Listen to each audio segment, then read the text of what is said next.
ఈరోజు తెలంగాణ రాష్ట్ర పంచాయతీరాజ్ శాఖ మంత్రి సీతక్క గారిని కలవటం జరిగింది. ముఖ్యంగా తెలంగాణ రాష్ట్రంలో రాబోయేటటువంటి పంచాయతీ ఎన్నికల్లో వికలాంగులకు జనాభా తమాషా ప్రకారం రాజకీయ రిజర్వేషన్ కల్పించాలని చెప్పేసి, మరి వికలాంగుల రాజకీయ రిజర్వేషన్ కల్పించిన తర్వాతనే తెలంగాణ రాష్ట్రంలో పంచాయతీ ఎన్నికలు నిర్వహించాలని చెప్పేసి తెలంగాణ రాష్ట్ర మహిళా శిశు సంక్షేమ శాఖ మరియు పంచాయతీరాజు మంత్రివర్యులైనటువంటి సీతక్క గారిని కలవటం జరిగింది. అదేవిధంగా రాష్ట్రంలో వికలాంగులు ఎదుర్కొంటున్నటువంటి సమస్యల మీద కూడా రాష్ట్ర ముఖ్యమంత్రి గారు వికలాంగుల సంఘాలతోని మరి సమీక్ష నిర్వహించి రాష్ట్ర వ్యాప్తంగా వికలాంగులు ఎదుర్కొంటున్నటువంటి సమస్యలను పరిష్కరించేందుకు రాష్ట్ర ప్రభుత్వం కృషి చేయాలని చెప్పేసి గౌరవ మంత్రివర్యులు సీతక్క గారి దృష్టికి మేము తీసుకెళ్లడం జరిగింది.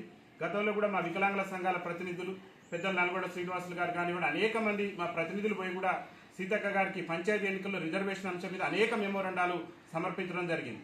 ఇవాళ తమిళనాడు రాష్ట్ర ప్రభుత్వం, మరి అక్కడ ఉన్నటువంటి తమిళనాడు రాష్ట్ర ముఖ్యమంత్రి స్టాలిన్ గారు వాళ్ళు కాంగ్రెస్ పార్టీ అన్న ఏఐసీసీ ఎన్నికల మేనిఫెస్టోలో మేము వికలాంగులకు రిజర్వేషన్ కల్పిస్తామని చెప్పేసి ఖచ్చితంగా వాళ్ళు మేనిఫెస్టోలోనే చేర్చారు. ఏఐసీసీ ఎన్నికల మేనిఫెస్టోలో మేము కనుక తెలంగాణ రాష్ట్రంలో మెజార్టీ పార్లమెంట్ స్థానాలు వస్తే ఖచ్చితంగా వికలాంగులకు ఇక్కడ మేము రాజకీయ రిజర్వేషన్ కల్పిస్తాం. ఎందుకంటే మా కాంగ్రెస్ పార్టీ అది ఆల్రెడీ అధికారంలో వచ్చున్నది కాబట్టి, అసెంబ్లీ ఎన్నికల్లో పూర్తి స్థాయిలో అధికారంలో ఇచ్చారు కాబట్టి, పార్లమెంట్ ఎన్నికల్లో మాకు మెజార్టీ పార్లమెంట్ స్థానాలు వస్తే ఖచ్చితంగా వికలాంగులకు పంచాయతీ ఎన్నికల్లో రాజకీయ రిజర్వేషన్ కల్పిస్తామని చెప్పేసి మరి కాంగ్రెస్ పార్టీ మాజీ జాతీయ అధ్యక్షులైనటువంటి రాహుల్ గాంధీ గారి నేతృత్వంలో మరి మేనిఫెస్టోలో చేర్చడం జరిగింది.